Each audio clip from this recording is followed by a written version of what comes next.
Right. Well, thank you everyone for joining us today. My name is Matt Gallo, and I'm joined by one of my coworkers, Camille Kachechi. If you haven't already, please download the Survey 123 app. Like I said before, it's on Google Play, it's on the Apple App Store. But without further ado, we'll jump right into it. So thank you for taking part in our Hemlock Woolly Adelgid program. This is run by the Finger Lakes PRISM, the Finger Lakes Partnership for Regional Invasive Species Management. I work as a terrestrial invasive species coordinator there, and Camille works as the invasive species project coordinator there, and she made this presentation, so which is why it is addressing her in this slide here. So we work to cover invasive species issues within the Finger Lakes region. Now, we are a partnership between Hobart and William Smith Colleges and the New York State DEC to sort of fulfill this goal. And we tackle invasive species in a lot of different ways, whether that be prevention, whether that be management, whether that be education, like what we're doing tonight. We kind of do all of the above. We do our work in a 17 county region here in kind of the Finger Lakes region, central western New York-ish. Everything from Monroe County, so like Rochester area in the west, Syracuse in the east, down to Binghamton, Ithaca, all 11 of the Finger Lakes, a large area that we cover. We are one of 8 regional PRISMs in New York State, so there are sister organizations that do similar work to what we do, just in other parts of the state. So if you go out towards Buffalo, there's a Western New York PRISM, the Adirondack PRISM, Long Island is Long Island PRISM, and you kind of get the idea at this point. Now, before we even jump into talking about the reason why we're here, Hemlock Woolly Adelgid, just want to spend a little bit of time and to make sure that we're all on the same page in terms of understanding what an invasive species actually is. Right, so Hemlock Woolly Adelgid, HWA, is an invasive species. You might have be familiar with other invasive species like Burmese pythons or spotted lanternfly, but what does it mean for a species to be invasive? And we could really spend like all night tonight trying to define what an invasive species is, but really the quick and dirty way of thinking about it is an invasive species is any organism that is non-native to an area that causes harm in some capacity. And that could be harm to the environment, that could be harm to the economy, or that could be harm to human health. So it could be one of these things, it could be a combination of these things, it could be all three of these things. Either way, an invasive species is something that is not from an area, and when they're introduced to a new area, are causing that kind of harm. It's really difficult to predict what is going to cause a species to be invasive. Like, how do you know if you're going to pick up a plant or pick up an animal and move it somewhere else that's going to become invasive? We're not really sure.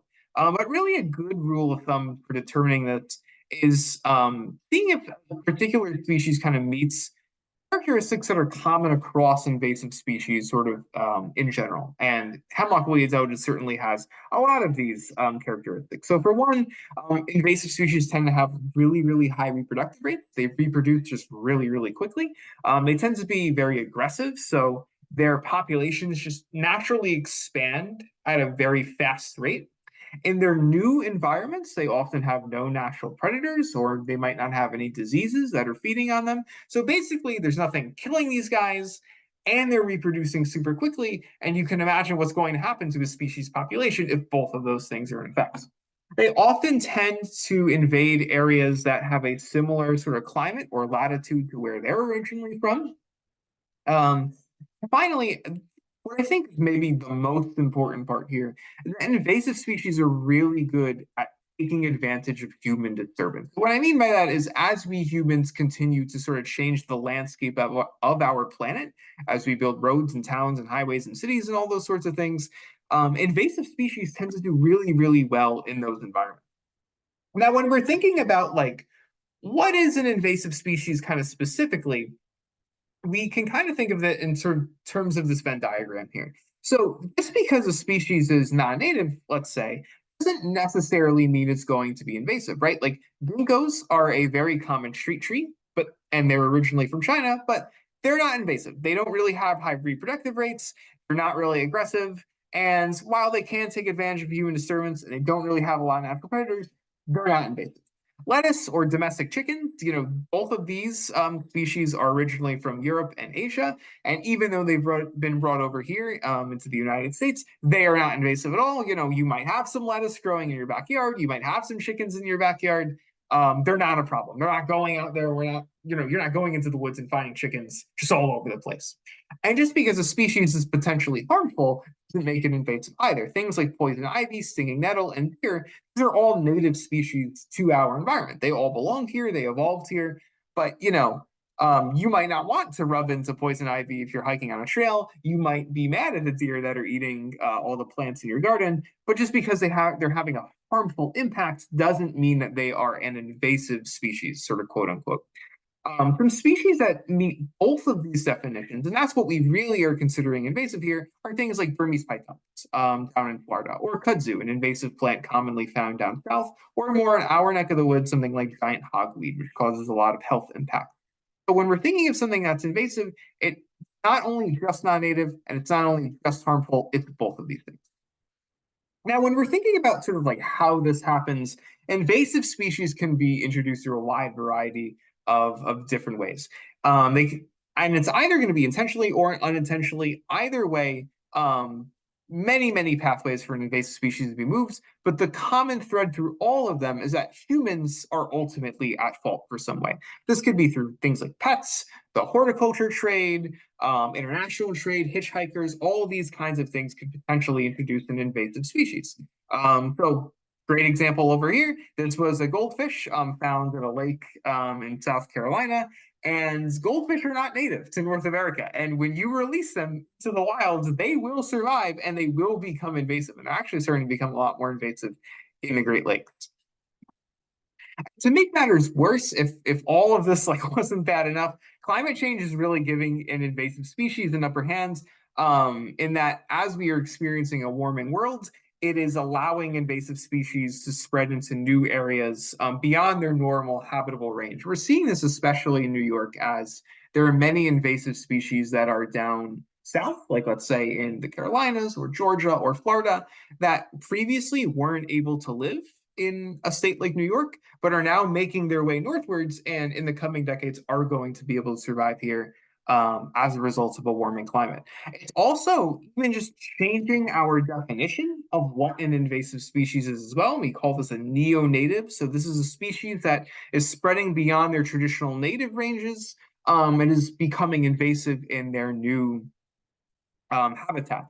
So this good example would be something like the southern pine beetle, native insect down south, belongs down south, but as they're moving north because of a warming world, they are now interacting with tree species that are not evolved to deal with them. So I'd just like to throw this little slide in here just to make it clear that no environmental problems really happen in a vacuum. And as we're going to see, especially with Hemlock woolly Adelgid later, climate change plays a really big role in why we're afraid of these guys.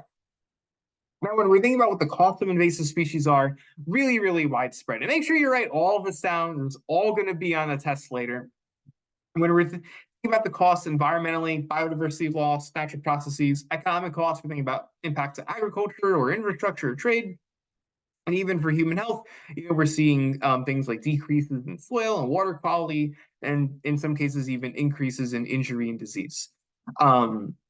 Worldwide, globally speaking, and we had to update these numbers recently by quite a bit. The UN just came out with a study last year that says the conservative estimate, like the minimum amount of costs that invasive species have on planet Earth total, are at least $400 billion every single year.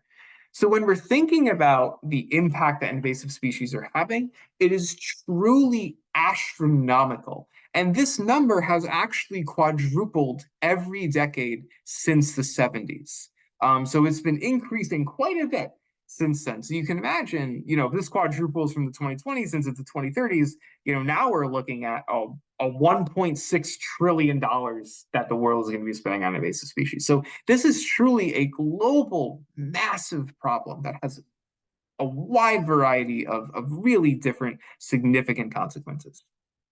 Now, Just a brief overview with invasive species. Again, just like to run through that so we're all on the same page that when we're kind of talking about HWA and invasive species and things like that. So let's get really into the meat of why we're here tonight. You guys are volunteering with us to help us stop HWA, the Hemlock woolly adelgid. But what is HWA? So Hemlock woolly adelgid, scientific name Adelgid tsugae, is a super teeny insect that is originally native to Eastern Asia and was first found in the eastern United States in the early 1950s. Now, these guys can actually feed on the sap of different conifer species, but their impact is really only felt on eastern hemlocks. And I want to draw your attention to this picture on the right over here. When we're thinking about invasive species in New York State, and what are the worst invasive species that we have?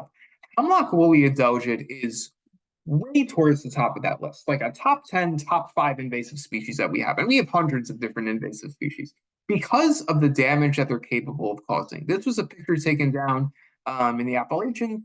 And when Hemlock woolly adelgid ripped through a hemlock forest, this is a pretty common sight. To my knowledge, there are no hemlocks that have ever been found to be immune to hemlock woolly adelgid. And when you find hemlock stands that are mostly pure hemlock, they can cause really bad impact. And this is what a lot of our forests are not only going to start looking like, but have already started to look like as a result of HWA moving in. These guys are really scary.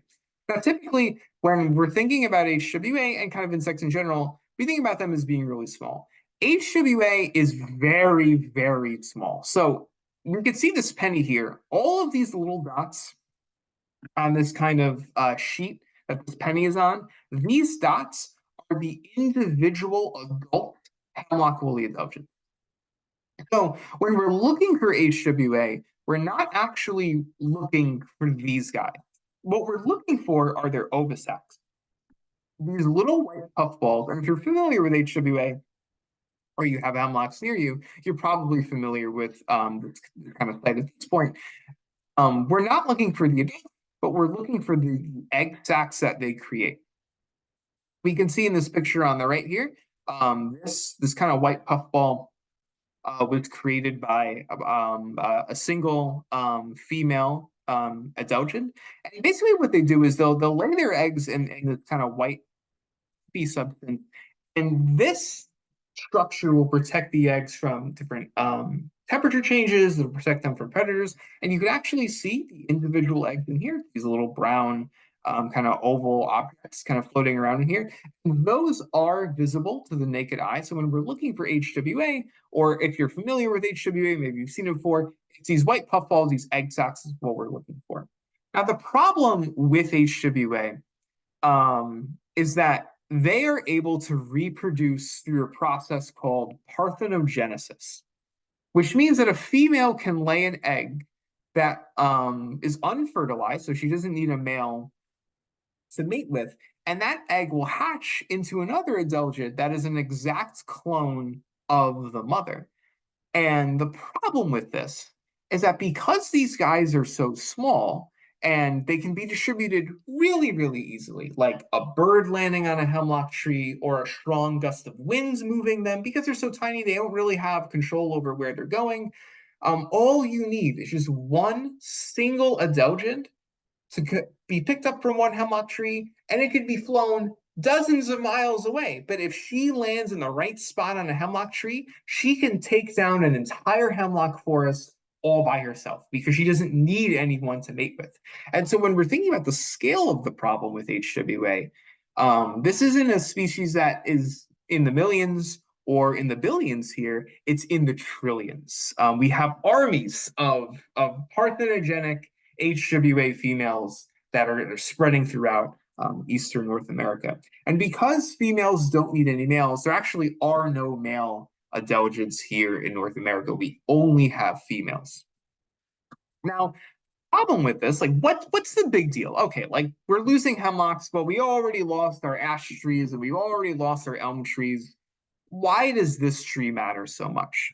Eastern hemlocks are considered a keystone species within our region, which means that they are providing sort of unique and valuable ecosystem services that cannot be replaced by any other tree. So as much as we love our elms and our ash and other trees like those, they are kind of replaceable.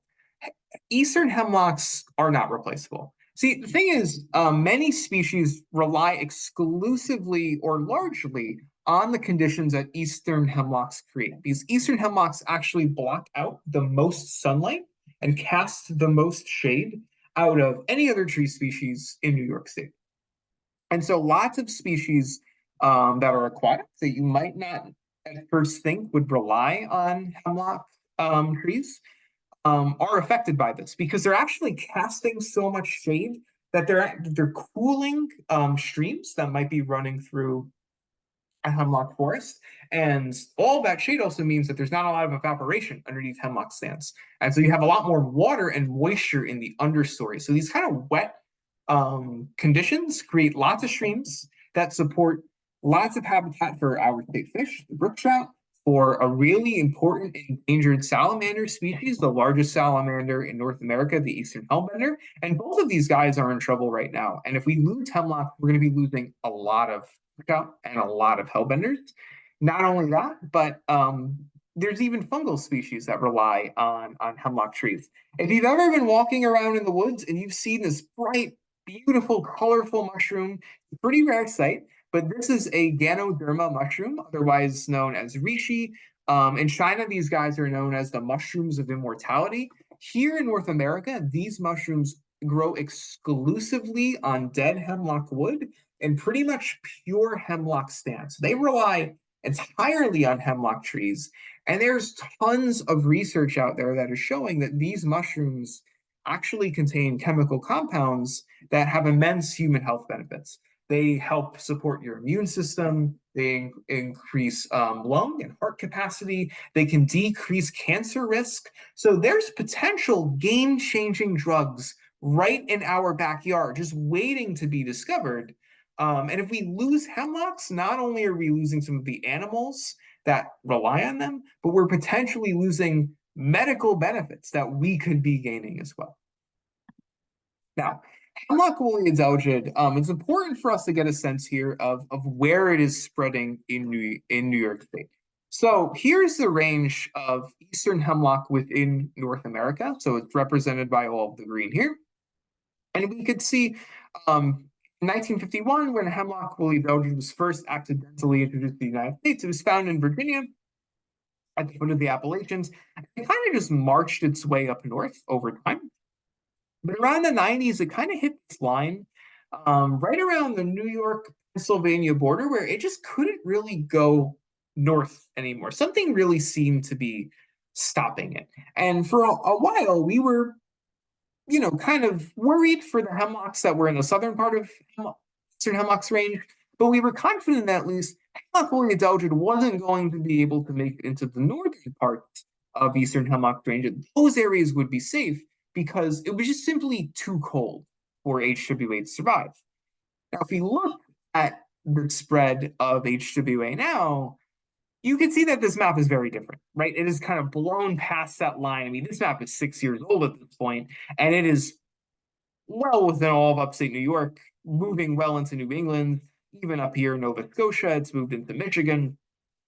So why is that? Well, it used to be that we would have winters that were cold enough that would kill hemlock woolly adelgid. Even though hemlock woolly adelgid is most active during the winter, it can't survive temperatures that get down, to like -25, -30 degrees. We don't really have winters like that anymore. And so, as a result of climate change, HWA is now threatening the very existence of eastern hemlock within North America. And we can see how this is playing out. There's a really interesting study done showing HWA spreading through Maine. This was done back in 2010, and we have these 3 different maps of Maine here, and they're all in different colors. The different colors represent how susceptible hemlocks in that area would be to the threat of HWA. So up here at the top left, this is Maine under climate conditions that were found in 2010. So we can see these dark blue areas are areas where it is way too cold for HWA to survive. Those hemlocks are pretty much going to be safe. These green areas are areas where, HWA can kind of get a foothold. It's going to be, they might cause some hemlock decline, but maybe not a total extinction. And these red areas are areas where it is warm enough for HWA to just rip through and completely destroy all the hemlocks there. Now we can see as the climate continues to warm, we move to this map here in 2020. We can see those blue areas are gone, right? This middle map is, there's no more blue areas left. It's half green and it's half red. And we can even see the prediction by 2050 where, a good like 2/3 of this map now is now in the red. And there's a little bit of green left here towards the top, but really at this point, we can see as climate continues to warm, HWA is going to become more and more of a problem. We're really racing against the clock in terms of trying to stop HWA from spreading. Now, all this sounds really depressing. And believe me, like Camille and I do this for our day jobs, it totally is. That being said, we are not helpless when it comes to treating HWA. We do have some tools in our toolbox that can help us stop HWA, maybe not from spreading, but at least control it where it's been found. So one of those is pesticides. When we're treating HWA with pesticides, usually these are a small scale application, and they're mostly done by just injecting pesticides directly into the tree trunk. And as HWA is feeding on the sap of hemlocks, they end up drinking this pesticide and then they just die. There's a couple of different pesticides that we typically use when it comes to treating HWA. That's imidacloprid and dinotefuran. They both have their uses. Imidacloprid lasts usually like 5 to 7 years, and dinotefuran usually only lasts about a year or two. You can either use them in tandem, or you can use just one or the other. Depends on your situation. Always, consult with a licensed pesticide applicator if you are considering something like this. If you are someone who is passionate about hemlocks, and there's maybe some hemlocks in your yard or your neighbor's yard or your family member or friend's yard, this is typically what you would be doing to stop HWA. And this does work. It actually does work really well. But the problem is that pesticides are really expensive. And when we're thinking about protecting, an entire forest, or in even larger scale, let's say like the Adirondacks, where hemlocks represent about 10% of the trees up there, you can't treat every tree with the pesticides. That's just not going to work. It's not feasible. It's not practical. So what else are our options when it comes to stopping HWA? Well, our other option is biocontrol. So this is basically the idea of let's take a predator that feeds on HWA and its native range and just bring it over here and have it do the job for us. Now, there is a lot of work being done into biocontrols, and it is really promising. Cornell is leading a lot of the charge when it comes to developing the biocontrols. There are 3 well-known biocontrols in New York right now. So some of you might have heard of this species here, Sasa skimnus. Bear with me, your scientific names are tough. Suge. That's this little guy here in the top picture. This is a species that is commercially available. I know there are some places down in Pennsylvania where you can buy these, and I know of some people who have tried to introduce these guys onto hemlock stands on their properties. The problem is that they're just not effective. So they just don't seem to survive over the winter really well, and they don't really seem to control HWA enough to the point where they're making a really big impact in their population. Because again, remember, if even one single female Adelgid survives, she can restart the entire population by herself. So they're not really a great option for us. Right now, what Cornell is looking into is 2 different insect species. Laricobius beetle, so that's this guy in the bottom left over here, and Leucotyraxis flies. There's a couple different species used for that. It's really complicated how this all works, but they're using both of them in tandem, and it seems to be really promising right now. They've been releasing them for the past decade across upstate New York, and there are promising signs that they are beginning to establish themselves in the wild, and they are starting to slowly control HWA populations. Time will tell kind of the speed at which this is happening, but it will probably take a little bit longer, a few more years for these guys to really, really get going. Now, when it comes to surveying for HWA, let's get into the kind of the meat and potatoes of what you guys are actually going to be doing for us to help protect our hemlock trees from HWA.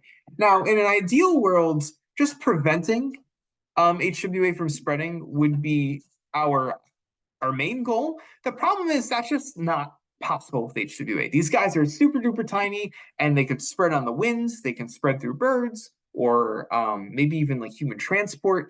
So we can't really like stop them from getting into a new area, right? We can't like put up a fence around a hemlock forest and just hope that that's going to like block the Adelgids. That's just not really how it works with these guys. What we are trying to do is the next best thing. Conduct surveys across our region to tell us where HWA is now so we can treat it before it gets any further. Because just because a tree is infested with HWA doesn't mean that it's going to die. If we can get to it fast enough, we are going to be able to protect and save those hemlock trees from the future. So you might be thinking, well, this isn't insects, and why are we going to be surveying for it in winter? Like insects are out in winter. HWA has a very counterintuitive life cycle where they are actually most active during the winter and they're least active during the summer. The reason for this is the same reason as to why we tap sugar maples during the winter. During the winter, trees are sending sap from their roots, especially as the temperatures start to get warmer in like February and March. They're sending all their sap from the roots back up into the canopy of the tree as they prepare for the spring. And as this is happening, Hemlock woolly adelgid, which feeds on the sap of hemlock trees, has evolved to position itself to take advantage of those really rapid sap flows. When we're looking at the life cycle of HWA, we have it pictured here on the right. Super duper complicated. We're not going to get into all of it. Really, all you need to know is that this period from December really through like June is the period where we are going to be looking for HWA. They can feed on spruce trees, but don't even worry about it. There are two different generations with these different colors represent. Excuse me. And that is also why we have two different biocontrol species, because we need a species to be able to feed on each of those distinct generations. That's really why at the heart of this, we're looking at HWA during the winter, because that's when these guys are most active, because that's when hemlock sap is flowing the most. Now, luckily, unlike a lot of invasive species where we often struggle with native lookalikes, there might be a native species that's closely related and looks exactly like it. HWA actually has no lookalikes and is very easy to identify. So let's get into like what you're actually going to be looking for and doing out in the field with us. So first, in order to find HWA, you need to identify hemlock trees. And hemlock trees, even if you know nothing about trees, these guys are really, really easy to ID. They have three defining characteristics: their needles, their bark, and their cones. Let's start with their needles. So unlike most conifers, hemlocks have short, flat needles that are going to have two white lines on the underside. We could see in this picture here, these are a bunch of hemlock needles with the underside facing us. We see they're kind of like round and ovalish. If you had like a hemlock twig that you were holding in your hands, these needles would maybe at their longest be like the length of your fingernails. We're talking about like really, really short needles, and they're flat. So if you took one off the twig, and you couldn't roll it between your fingers at all. This is different from other conifers in our region. So we have three of our most common conifers pictured here. We have hemlock on the left, pines in the middle, and spruces on the right. So we could see with hemlocks again, very kind of lush green needles, white on the underside, and they're flat. We can even see this person's finger here. We can really just see how short those needles are. Pines are going to have their needles, usually they're going to be like a few inches long, like about the length like of your finger. They're going to be in these bundles called fascicles. And when you're looking at them kind of from afar, like in this picture here, they kind of resemble like a paintbrush almost, or even like a horsetail or something like that. Much longer and much like thinner than hemlock needles are. Spruce needles are different as well. Spruce needles are going to be very spiky on the end. They are going to be short, just like hemlock needles, but they're going to have some pokiness to them. They're going to go all the way around the twig, so 365 degrees around that twig. While if you notice here in the left with the hemlock needles, Hemlock needles are kind of flat, right? They're kind of in a flat plane coming out from the needle. Spruce needles are going to go all the way around. And if you take one off the twig, you can actually roll it between your fingers. We're going to move to the bark. So the bark of hemlock trees really, really distinct. It's going to be this usually this dark brown color with some minor ridges and furrows. It's kind of like the cracks in the bark. And really, if you're ever confused, if you're looking at a hemlock tree or any other tree species out there, this is your cheat sheet, your break glass in case of emergency identifying characteristic. Take a piece of the bark off the tree, and this might not always work. You might need to take a few chips off, and this works a lot better with older trees. But take a chip off, look at the underside. It's going to be a purple reddish color. You can see that in this picture over here. Camille and I were hiking this morning, and we took a chunk off some hemlock trees. And again, this really kind of reddish purple color on the underside. This is the only native tree species in all of New York State that has this trait. So if you're ever, if you forget everything else that we tell you here tonight, and you're really wondering like, how can I tell hemlocks apart? Just remember the inside of the bark is red purple. Final way you can tell them apart is the cones. Now, this is going to be tougher in winter because these guys might be buried under the soil at this point. They might be buried under a bunch of snow. But if you do see their cones, they're not really going to be on the trees. Hemlocks have the smallest cones of any of our native conifer species. They're very small. They're going to be roughly the size of a quarter. If you see any tiny cones on the ground, it's probably a hemlock cone.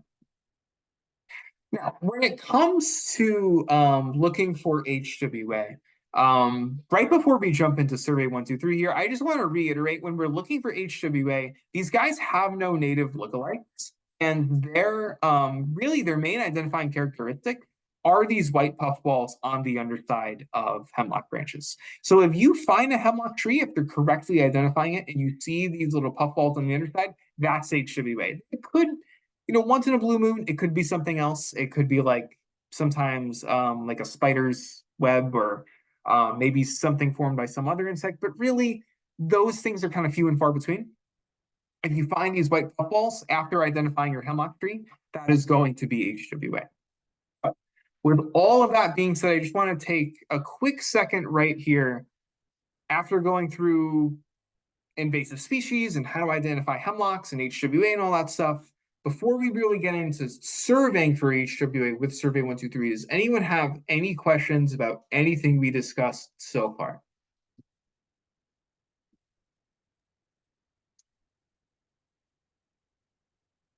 All right, I'm going to take it as you guys are good to go. Oh, Gil raised his hand. Oh, Gil, you have a question? Yep.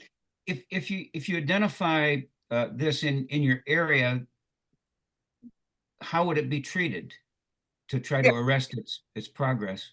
That's a great question. So it's really going to depend, and I know this is kind of a cop-out answer. It's really going to depend on where you find it. If you find it in your backyard, how it's going to be treated is really up to you at that point. If you find it, like let's say in a public park or in a state forest or something like that, then it's just going to depend on how large an infestation is, and how severe it is. So, if you, let's say you're surveying like your public park and you find HWA on a single hemlock tree there, then after submitting this data, if your municipality is tapped into our database, then they'll probably just treat it with pesticides. If you're going around a state forest and you find a new population of HWA, let's say, well, then once you submit that data, now when Cornell is going to be looking for new sites to release their biocontrol species, they might go to your site if it was found early enough and start releasing them there. Does that make sense? Yes, thank you. Yeah, it's again, like I said before, it's kind of a cop-out answer, but it's really just going to depend on the scale of the infestation and how severe it is. Like if you go into a forest and you find HWA has killed pretty much all of the hemlock trees there, then at that point, there does come a point where it is too late to treat hemlocks. So no one would probably treat it there. But again, size, scale, all those kinds of things are really the key identifiers here. Now, unless anyone else has any other questions, just going to remind you again, if you haven't downloaded Survey 123 at this point, please do so now. And we're going to talk about the surveying process. So, want everyone to get their phones and open up your Survey 123 app.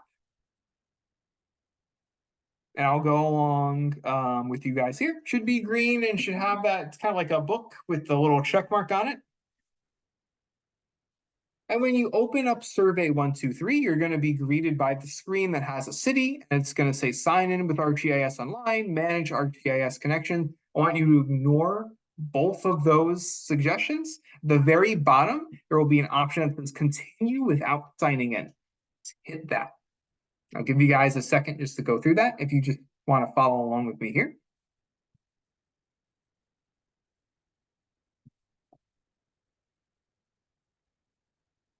Now, once you continue without signing in, it should bring you to a page that says My Survey 123, and it should be blank. The top right over here, there's this search bar, and there's this QR code. I need you to scan this QR code that is on the slide right here. This is going to give you access to our HWA survey observation form. If you've participated with us in the past, we used the IMAP Invasives app. We're taking things a little bit differently this year, and we're hoping that Survey 123 can kind of make your experience a little bit easier. So you can do this either by hitting that button, or you could just take out your phone's camera and scan that QR code. So again, give you guys a second to do that. I'll do it too.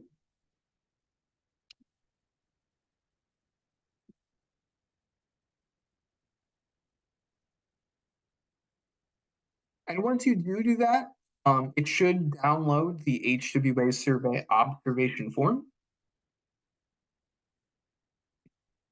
That should be now in your list of surveys. Once you do scan the QR code, it shouldn't take you automatically to the form, but if it doesn't, just hit HWA survey observation form. Now we're just going to walk through how the survey actually works together. So first, I should bring up this page here.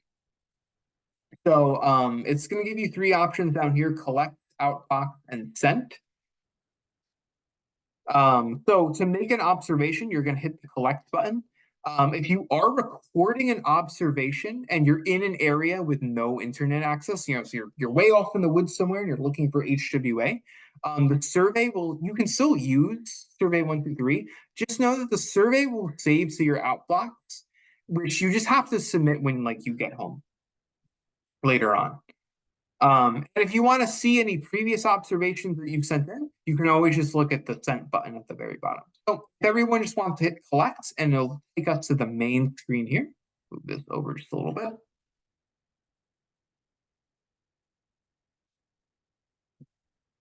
Once you hit select, you should be brought to this main page here, the HWA survey observation form. This is where you're going to be recording all of your observations here. Now, our goal for you guys, you are allowed, first of all, you're allowed to survey pretty much anywhere you'd like. You can survey your backyard if you happen to own a big woodlot and you have lots of hemlock trees back there. Go ahead, go out and survey for HWA. If you like to walk your dog in a local park and you know that there's some hemlocks there, you could survey over there. Or if you're someone who likes to go hiking, you like to go to state parks and stuff like that, you could survey in those places as well. Either way, it's completely up to you to survey where you want to. All we ask is that you just survey at least 2 different places before April 1st.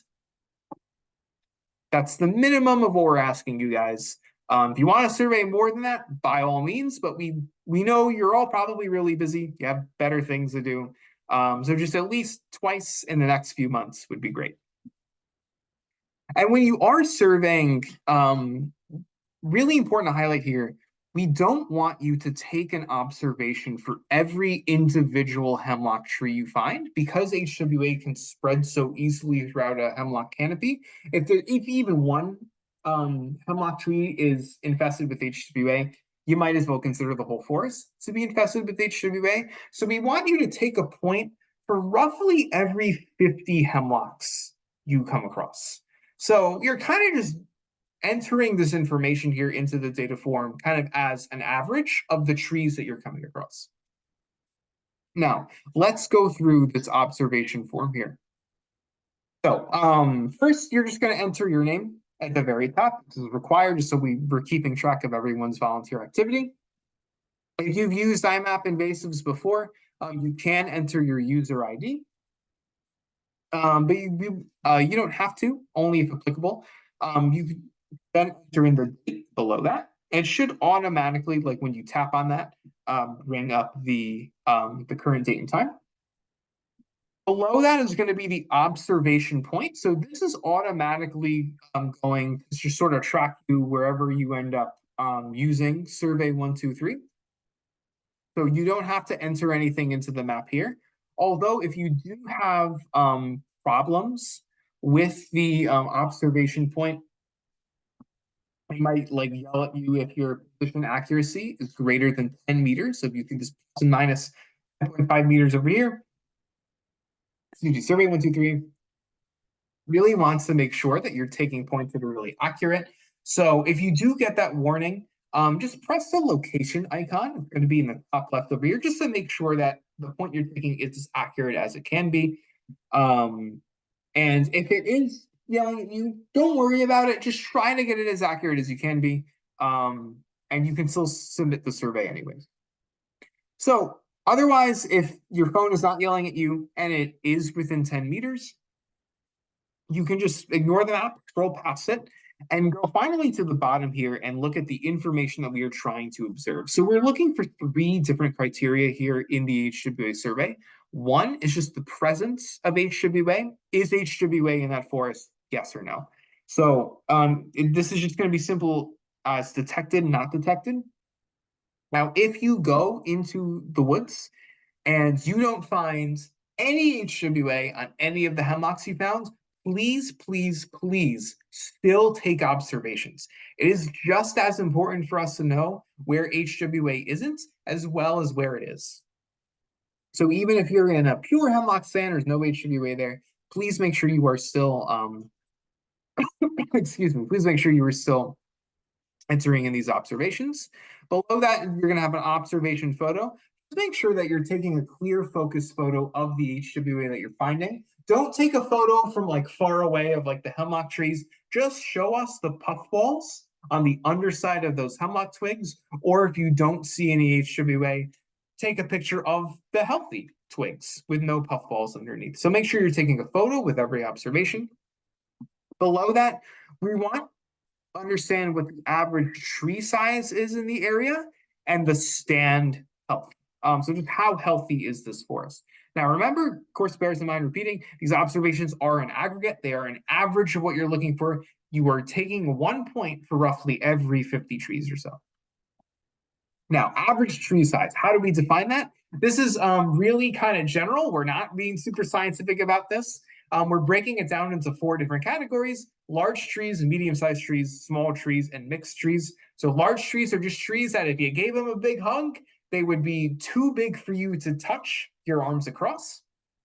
Medium-sized trees are trees that you could reach your 2 hands around. Mostly small trees are trees that you could reach your individual hands around. And mixed trees just means that there's no dominant kind of size class of tree size. So looking at this kind of visualization here, if most of the trees you find, again, this would be mostly large. Most of them are kind of like this right here in the middle. That's mostly medium. And if you could kind of like football, like diamond shape, like grab onto individual saplings, most of them are like that, and you would say it's mostly small. Now, keep in mind, like if you go into a stand, let's say, and there's out of the 50 trees you're looking at, and you don't really have to count them, you're just kind of eyeballing it. 45 of the trees are large, and maybe like 5 of them are small. We would put mostly large, right? Again, we're getting the average here. If like 9 out of 10 of these trees is large, then it's large. Only when it's a really even mix of these categories is when you would say it's just a mixed canopy size. When there's like, well, there's a few large trees, there's a few medium trees, there's a few small trees. Nothing is really more numerous than the other, then you would just say it's mixed. Finally, the last criteria we're going to be looking for here is stand health. This is is listed in the Survey 123 form as canopy cover. And really, we're just measuring how much needle loss there is in the hemlock canopy. And again, this is another one we're looking at in aggregate here. So if you have some healthy trees and a few drastic trees, you're mostly healthy. But we would define a tree as healthy as less than 20% needle loss. Mild loss would be 20 to 40%. Moderate would be 40 to 60%. Significant would be 60 to 80%. And drastic would be more than 80%. And again, you're just kind of eyeballing this here. This picture here is a good way of thinking about it. So going from the left to right, we have the most healthy tree. You can see this hemlock again. Hemlocks cast the most shade of any tree in New York. They should have these really full green canopies, should be really dark underneath them. If it looks like they have most of their needles still, then you're going to say that this is pretty healthy. There might be a few dead branches on this tree, but that kind of happens naturally. If they're blocking out most of the sunlight, it's going to be healthy. We can see in this picture here, this hemlock is losing a little bit of needles towards the base, and they typically will lose needles towards the base, and they will preserve the ones that are at the top. So this one has a little bit of loss. It's dying out a little bit down here. This is a tree in the middle where we could definitely say there's moderate loss. We could see that there's some clear patches in the tree canopy here. It's not full and lush like this one on the left. This tree kind of in the center right, we're now really starting to see significant loss, right? Like there's really not a lot of needles left on this guy. It's very, very patchy. You can see a lot of blue sky in between all these branches here. Finally, the worst scenario is tree with drastic loss. This is the hemlock tree where pretty much all the needles are gone. Maybe just a little bit left toward the top, but the tree is pretty much on its way out the door, unfortunately. Oh, that is it. That is how to take part in our HWA survey. Thank you all for joining us tonight. It really does mean a lot because, honestly, you're taking time out of your day to help us out here. And I'm sure there are many other things you could be doing with your life. So really, from both Camille and I, thank you a lot for joining us and for volunteering with us. We're really excited to have you guys with us. If this wasn't enough HWA for you and you would like to join us in the field somewhere and really get some hands-on experience, we do have some upcoming hands-on workshops and presentations, as you can see in the schedule over here. This is just the very first event in our yearly Hemlock Woolly Adelgid survey. So we're going to have tons of other events all across our region in the upcoming weeks and months. So we're really excited to be tracking down HWA everywhere we can. Thank you all for coming here tonight. If you have any questions, you can shoot either me or Camille an email. Our email addresses are down here below. We can also help address any questions if you have them right now. But either way, I'm going to stop sharing and I'll open up the questions. I have a quick question. You want this done by April 1st because after that date, the little woolly balls won't be visible? Yeah, so yeah, that's pretty much exactly it. Okay. They will still technically be visible up till June, but around April, like we said before, they have those 2 generations. So around April, they're moving from that the generation we're in now into that next one. So the puffballs do kind of start to disappear. And once those puffballs are gone, you cannot find HWA anymore because they are so tiny. Okay, thanks. Yep. Any other questions? Thoughts, comments, concerns? Just a comment, I think it was very easy to understand, a lot better than last year, the other app. Great. Can't make it much easier than that. Appreciate it. Yeah, well, thank you, Mary. Yeah, it's good to see that, yeah, you guys are already taking a liking to the app. Hello? Yes, we can hear you. I'm wondering if I have a small stand of hemlocks on my property, about 4 or 5 trees. Would it be to an advantage to look at those? Yes, absolutely. Do you- I'm honestly, we have a really good understanding of where HWA is, on a lot of the public lands, but most of New York State, about at least 91% of the Finger Lakes is owned privately. So we are not really getting a good sense of what's happening, on the 4 to 5 hemlock trees in your backyard. So yes, if you want your backyard to be one of your points, please go look at them. Okay, thank you. Yep. So I had planned to obviously look at public lands, Mhm. since my private land has no hemlock trees. Is there is there anywhere that you consider fully mapped and you really don't need any more readings from, or anywhere in particular? I mean, I'm in the Canandaigua Cuca Lake area. So Oh, if you're in Canandaigua, Cuca Lake, like Western Finger Lakes, like no, there's so much mapping we need to do there. okay, Yeah. good to know. Thanks. Yep. Right. Anyone else? Questions? Doesn't seem like it. All right. Well, if you think of any other questions, or if you even just need suggestions on like places to go look for hemlocks, again, shoot me and Camille an email. And of course, this virtual training is going to be up on our YouTube channel. We'll send this all up in a follow-up email tomorrow. Either way, thank you all for joining us. Really great having you all here, and have a good night. Thank you. Thank you all for coming.